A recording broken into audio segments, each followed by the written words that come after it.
Hi there, Namaste, welcome to Yoga with Naveen. In our today's class, we will be learning how to do Surya Namaskar in a step-by-step manner. So without any further delay now, let's get started.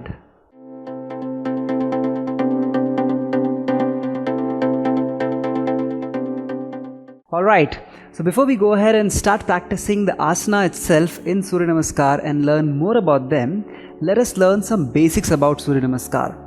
So Surya Namaskar is of different types, right? One is Shivananda style of Surya Namaskar, Satyananda style of Surya Namaskar, Ashtanga A Surya Namaskar, Ashtanga B Surya Namaskar. There are many, right? But in our today's video, what we are decoding and learning is Shivananda style of Surya Namaskar. Alright, so this is sorted. Now how many steps are there in one full round?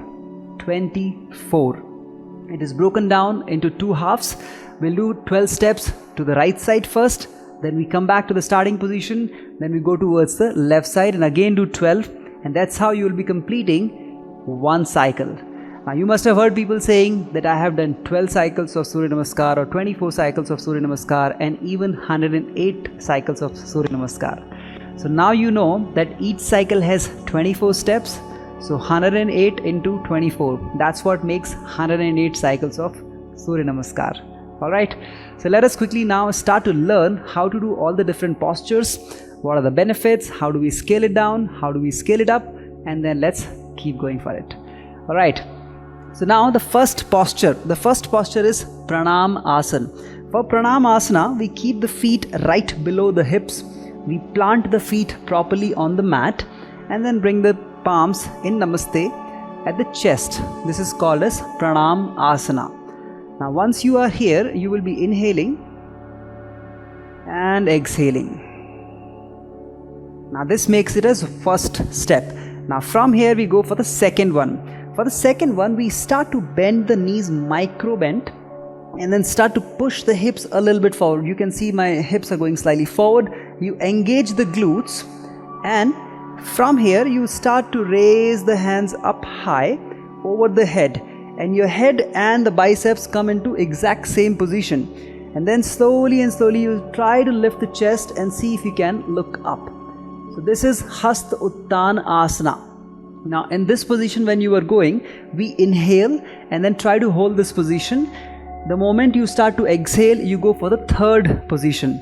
Let us look at the third position. So we were here in hastottanasana, and then slowly we go down towards the padahastasana. Your knees will still be bent and you push the pelvis back, your belly is coming closer to the thighs, and then you come to all your fingers. Now this is a forward fold known as padahastasana. You always exhale here.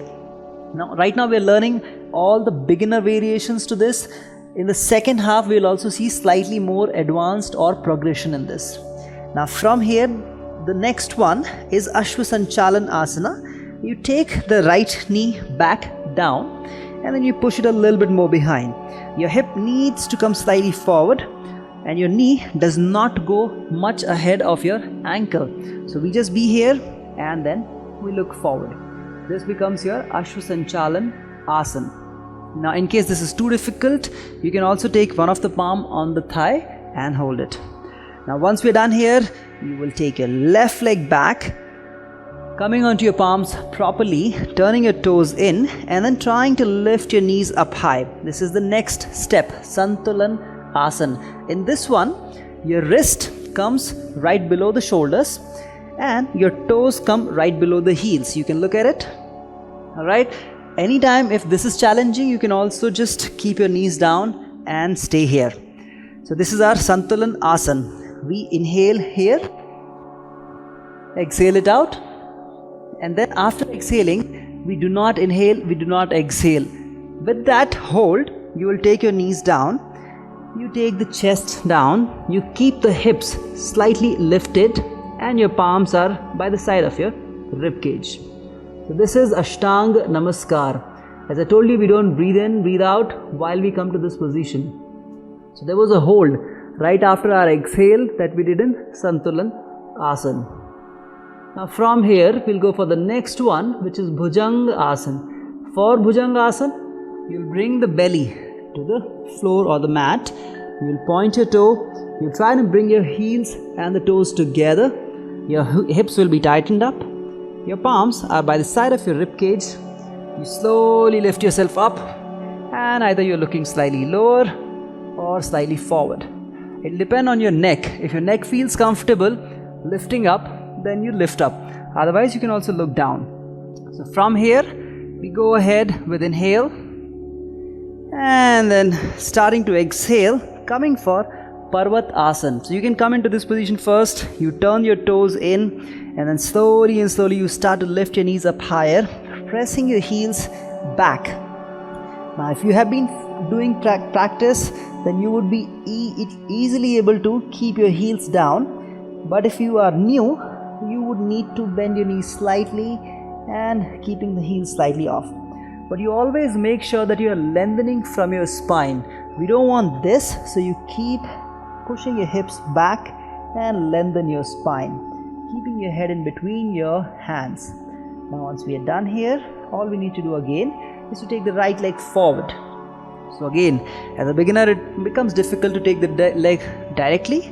So you just take both the knees down, and then right leg goes forward. You again adjust. Now you will see all the asanas getting repeated. Ashwa sanchalanasana we did in the beginning. We inhale here. We exhale. Your left leg goes forward. Knees are bent. And then from there, let the knees be bent. Starting to push the hips forward. The asana that we did in the beginning, hastottanasana, right? We raise the hands up higher, look up, and then exhale, Pranamasana. So this is the first half of it. We have seen all the posture in a very beginner way. How can you scale it down to a very minimum level and continue to do it without any challenge? Now let us do it from the other side with a little bit of more of a progression. You will see slightly intermediate level of it. Let's get started. Once again, you will start right from the Pranamasana. You will raise your hands up higher. This time you don't have to bend your knees too much. A little bit is fine. And you're trying to push the hips forward. You're bending a little bit more than the last time. And then you start to lean forward. Even when you want to do the intermediate one, you can still have your knees straighten, trying to take your palms down, pressing your palms, head close to the knee. And then taking your left leg back, keeping your back knee down. You can look forward with inhale. With exhale, we'll go back to the santolanasana. Everything is same. It is just that we are doing it from the left side, and this time you are seeing a slightly progressive version of it. So we inhale, we exhale, holding the breath, knees and chin, chest down. Then inhale, bhujangasana, exhale, parvatasana. Now in an intermediate version, you can have your heels down, knees slightly more straightened. Then we take the left leg forward. Now you don't need to keep both the knees down before you come to this. If you have been practicing, inhale, look forward. Exhale, right goes forward, pressing your palms.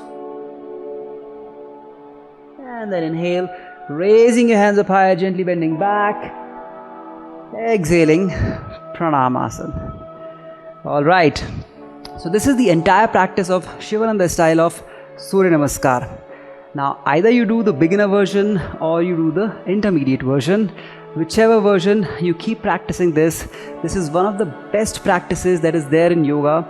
All the practices are great, but this one practice brings along the benefits of asanas, brings along the benefits of pranayama, because you are continuously inhaling and exhaling after each posture, and also holding in one of the posture.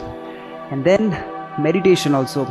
While you're doing this, you need to be focused on your breath, and that kinds of bring you in a very meditative state of your mind. And that is exactly combines your asana, pranayama and also meditation in one practice. Isn't this powerful? So make sure you keep practicing this. Do let me know in the comment section, how are you finding these videos? How did you find our today's session? And how many rounds of Surya Namaskar you are going to be doing? Let me know in the comment section. I'll be very happy to read and also will reply. Thank you so much for being in this video with me. I'll see you in my next video. Until next time, this is Naveen here, signing off.